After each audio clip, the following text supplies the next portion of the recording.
데라의 가족들.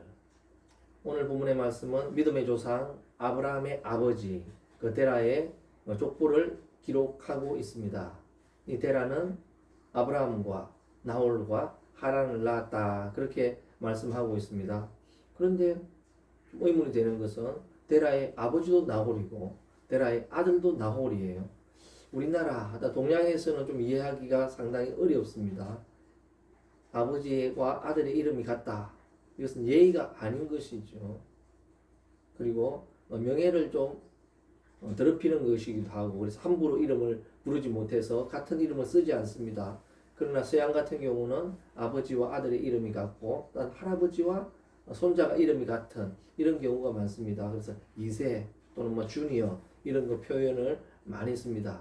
그래서 이것은 불명예나 예의에 어긋난 것이 아니라 나의 분신과 같은 자녀 그렇게 더 소중하다는 그런 뜻으로도 이해할 수가 있을 것입니다.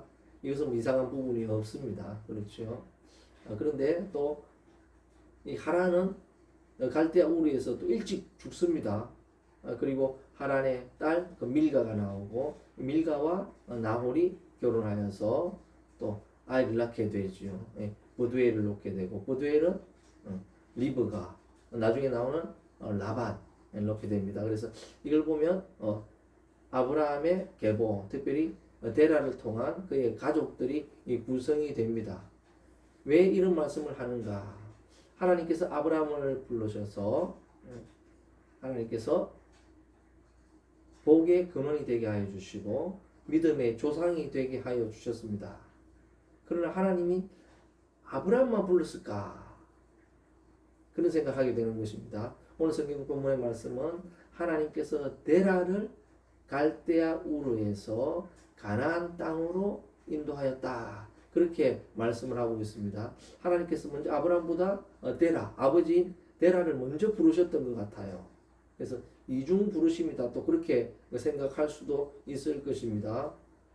지난번에 말씀드렸던 심판, 노아 홍수도 마찬가지죠. 노아 때 홍수, 심판을 선포한 것이 아니라 그 이전 에녹 때 선포했습니다. 그래서 에녹은 그의 아들의 이름을 모두셀라, 심판이다, 멸망이다 이런 이름으로 미리 지었습니다. 그렇게 했다고 말씀드렸습니다. 그리고 아브라함 때에 아브라함과 같은 또 누가 있었습니까? 믿음이 좋았던 욥도 있었다. 그렇게 말씀드렸습니다. 그래서 먼저 데라를 부른 것이 아닌가 오늘 성경 본문을 보면 그렇게 알 수가 있습니다. 이 데라에 대한 또 여러 가지 의문들이 있거든요. 그래서 일반적으로 데라가 우상을 만들어 파는 우상 장수였다. 그렇게 이야기를 하고 있습니다. 이 우상은 비 올 때 쓰는 우상이 아니고 우상을 만들어서 파는 이런 일을 했다. 그러나 이것을 반대하는 의견들도 있습니다. 성경에는 그렇게 말한 적이 없다. 그러면서 이것을 반대하고 있습니다. 그래서 여호수아는 이야기를 하죠. 강 건너편에 있을 때 우상을 숭배했다. 또 탈무드에서는 데라는 우상을 만들어 파는 그런 우상 장수였다. 그렇게 이야기를 하고 있습니다.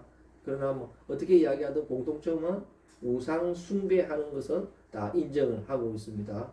우상 숭배하는 지역이었고 우상 숭배하는 가문이었다. 거기에서 하나님께서 불러내 주셨다는 것입니다. 먼저 데라를 부르셔서 데라를 통해서 하나님께서 역사하기를 원하셨고 그러나 데라는 이 사명을 감당하지 못했던 것 같아요. 그래서 그의 아들에게 다시 한번 이 사명을 부여하여서 주님의 나라를 이루어 나가는 것이 하나님의 말씀이기도 하고 성경이라고 볼 수가 있을 것입니다. 그래서 데라가 어떻게 이 갈대아 우르에서 하란으로 옮기게 되었을까? 하나님의 부르심이었다. 그렇게 볼 수 있습니다. 또한 여러 가지 어려움도 있었겠지요. 하란에서 그의 사랑하는 막내 아들 이 하란이 죽게 됩니다. 아마 이 하란을 되게 사랑했던 것 같습니다. 아들 이름도 하란이고 또한 떠나서 머문 것도 하란이었기 때문이죠. 이래 사랑하는 아들이 죽음으로 인해서 큰 충격에 빠졌던 것 같아요.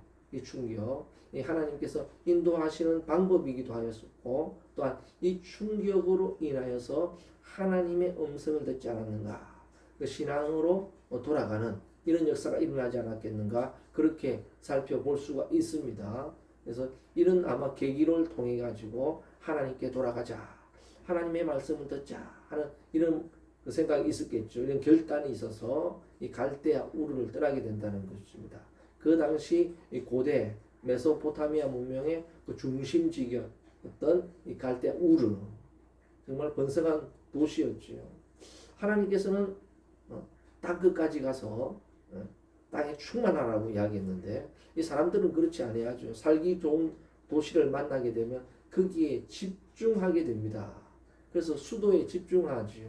그래서 수도는 발전하지 말라고 해도 발전을 합니다. 다른 지방 지역들은 발전시키려고 노력해도 발전하지 않지요. 그래서 수도는 규제를 하고 지방은 지원을 하고 그래서 지방 지역의 균형 발전을 이루어 나가는 이런 시스템을 요즘에 가져가고 있습니다만 그러나 이 집중 현상을 막기가 쉽지 않습니다. 젊은이들은 어디로 갑니까? 서울로 가듯이 이 갈대아 우르가 번성할 때는 여기에 머물러 있었고 여기서 잘 됐던 것 같습니다. 이렇게 잘 되고 동항하고 하다가 그의 아들이 죽는 이런 거 충격적인 일, 또 하나님의 부르심이 있었습니다. 그래서 결단을 하고 들어가죠. 아브라함과 사라와 바로 이 하란의 아들이었던 롯을 데리고 갈대아 우르를 떠나서 이 하란으로 간다. 이 하란은 지금의 그 튀르키예 지역이 있습니다. 그래서 터키 북부 지역과 이 메소포타미아 지역을 연결하는 중요한 교통의 요지이기도 하고 무역의 중심지 또한 상업지역 갈대아 우르가 있다면 그 북쪽 지방 또한 서쪽 지방에는 뭐 했어요? 하란이 있었다는 거죠. 이 하란이 오히려 상업 도시였기 때문에 더 번성하고 번창했다. 그런 주장이 있습니다. 그래서 터키 지역은 특별히 그 땅들이 비옥하고 좋습니다. 그뿐만 아니라 교통의 요지까지 되어서 그뿐만 아니죠. 이집트와 메소포타미아 두 문명에 교차하는 이런 교통의 요지이기도 하죠. 이런 그 상업의 중심지가 되고 또 무역의 중심지가 되면 뭐 갈대아 우르보다 오히려 더 번성하기도 했고 더 타락하는 도시이기도 하죠. 상업이 융성하게 무역이 융성하게 발달하면 사고 파는 일이 납니다. 물건만 사고 파는 것이 아니라 사람까지도 사고 팔지. 특별히 여자들도 사고 파는 이런 것으로 인해서 여러 가지 성적인 타락 이런 것이 많이 일어납니다. 특별히 이 하란 지역에는 달의 신, 달의 여신을 섬기는 그런 그 지역이 있다고 볼 수 있습니다. 그러니까 데라가 우상을 만들어서 팔든 아니든 달의 여신을 섬기는 것과는 아주 깊은 관련이 있던 이런 우상 숭배의 가정이었다 볼 수 있죠. 그래서 떠나서 가나안 땅으로 가는 도중입니다. 가는 도중인데 하란에 머물렀어요. 머무르지 않고 가야 했는데 거기에 머무르게 됩니다. 아마 거기서 뭐 장사가 잘 되고 뭐 좋았던 것 같아요. 번성했던 것 같습니다. 그러니까 그 현실에 안주하게 됩니다. 하나님께 받은 이 사명을 가다가 어떻게 사명을 잊어버리게 되죠. 잃어버리게 됩니다. 그리고 결국 이 데라는 하란에서 죽게 되죠. 정말 안타까운 모습입니다. 이 하란의 뜻은 풍요롭고 특별히 상업이 잘 되고 무역의 중심지였기 때문에 풍성하고 잘 되는 그런 뜻이야 되는데 오히려 그의 뜻은 반대되는 뜻입니다. 메마른 곳 뭐 이런 뜻이거든요. 왜 그럴까요? 우리 세상적으로는 번창하고 번영하고 잘 됐지만 영적으로는 마르고 괴롭고 답답한 바로 하란 데라의 모습이기도 하지. 아브라함의 그 가족들의 모습이기도 합니다. 겉으로는 잘 되고 장사도 잘 되고 돈도 많이 벌고 부도 가져갔는데 사실은 신앙적이고 영적으로는 점점 말라가고 비틀어져 가고 있었다. 너무나도 안타까운 모습이죠. 왜 이런 일이 일어났을까요? 하나님의 부르심, 하나님의 사명 이걸 받들고 어떻게 일어났습니다. 또한 그 슬픔과 아픔을 딛고 갈대아 우르를 결국 떠나가게 되죠. 떠나갔는데 와 보니까 자기에게 꼭 맞는 곳이 있습니다. 잘 되는 곳이 있습니다. 혹하는 곳이 있지요. 그것을 만났어요. 그러나 하나님께서는 그곳을 지나서 가나안 땅으로 가기를 원했습니다. 그러나 사람들은 그렇지 않은 것 같아요. 이 데라가 이것을 넘어서야만 했는데 지나쳐 와야만 했는데 거기에서 머물고 안주하게 됩니다. 현실에 안주하게 되죠. 복지부동하게 됩니다. 그러므로 인해서 거기에서 죽게 됩니다. 사명을 잃어버린 자의 마지막의 모습이기도 하죠. 안타까운 모습이기도 합니다. 그러나 아프리카 선교를 하였던 이 리빙스턴은 이야기를 합니다. 사명자는 죽지 않는다. 이런 그 명언을 남기죠. 온갖 죽을 고비를 거쳐서 왔습니다. 사람들이 물어볼 때 이야기합니다. 사명자는 죽지 않는다. 그렇습니다. 사명자는 어떻게 해요? 사명이 끝나야 하나님께서 불러가시는 것입니다. 이런 진정한 사명자가 지금 이 시대에 필요한 것이죠. 우리 이 시대도 마찬가지입니다. 사명자와 하나님께서 부르신 자, 성도들, 목회자들이 많이 있습니다. 그러나 주님의 부르심을 받아서 갈대아 우르를 떠나지요. 그리고 한 걸음 한 걸음 주님께 나아갑니다. 그러나 하란을 만나서 이 하란에서 머물고 있지는 않습니까? 내가 있는 이곳이 갈대아 우르입니까? 아니면 하란입니까? 아니면 더 나아가서 가나안입니까? 오늘은 이것을 한번 돌아보는 이런 계기가 되었으면 합니다. 우리 이 세상은 하란과 같습니다. 갈대아 우르는 떠나왔어요. 그러나 내가 사는 세상과 환경은 이 하란과 같지요. 여기에서 먹고 살기 위해서 몸부림치는 하란에서 몸부림치는 모습이 바로 이 시대의 모습인 것입니다. 우리는 이 하란에서 머무는 것이 아니라 더 나아가 가나안으로 가야 될 사명자인 것을 오늘 데라를 통해서 한 번 더 깨닫고 느끼는 이런 기회가 되기를 바랍니다.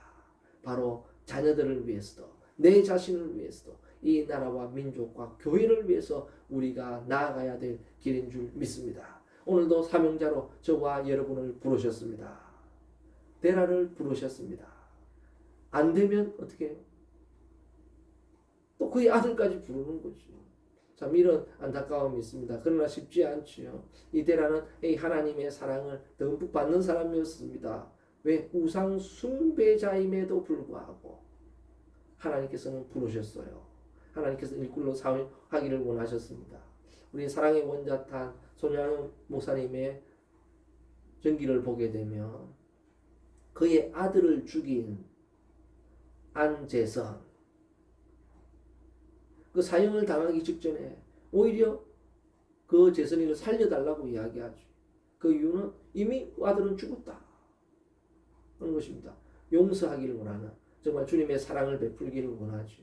그래서 탄원을 탄원서를 내가지고 죽음에서 건져냅니다. 그리고 자기의 양아들로 만들지요. 양자로.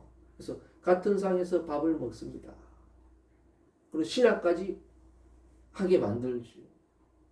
그러나 이 사랑, 이 어마어마한 사랑이 어떻게 해요? 그에게는 부담으로 다가와서 이 사명을 감당하지 못하고 내려놓게 됩니다. 그러나 하나님의 나라는 이게 끝난 것 같은데 끝나지 않았어요. 어떻게 그럴 수가 있을까? 그렇게 생각하지만 오히려 더 부담이 되죠. 더 아픔이 되고 더 무거운 짐이 될 수가 있다는 것입니다. 아마 데라가 이와 같지 않았나 생각하죠. 그러나 이게 끝난 것 같았는데 끝나지 않았습니다. 그의 안재선의 아들이었던 그분이 이런 감동과 사랑을 받아가지고 이것을 깨달아가지고 목회를 해서 오히려 이 사랑의 원자탄을 다시 한번 전하고 주님의 복음을 전파하는 데 앞장서는 이런 놀라운 역사가 일어나지 않습니까? 데라도 마찬가지였던 것 같아요. 하나님께 받은 이 사랑, 이게 오히려 부담으로 다가오지는 않았을까. 그래서 현실에서 멈추지 않았을까.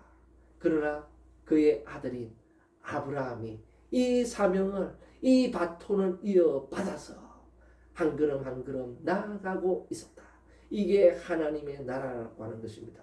우리가 하나님의 사명을 받들고 끝까지 감당하기를 바랍니다. 그러나 우리 부모님이 혹시 이 사명을 감당하지 못하고 또한 멈추어 있지는 않습니까?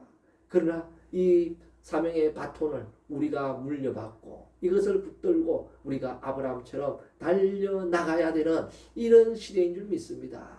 우리 지금 기성세대가 달려가다가 멈추어 있다면 이것이 끝이 아닙니다. 이 사명의 바톤을 우리가 또한 우리 젊은 세대가, 다음 세대가 이 바톤을 물려잡고 이것을 잡고 달려가야 될 이 시기가 바로 지금이고 우리인 줄 믿습니다.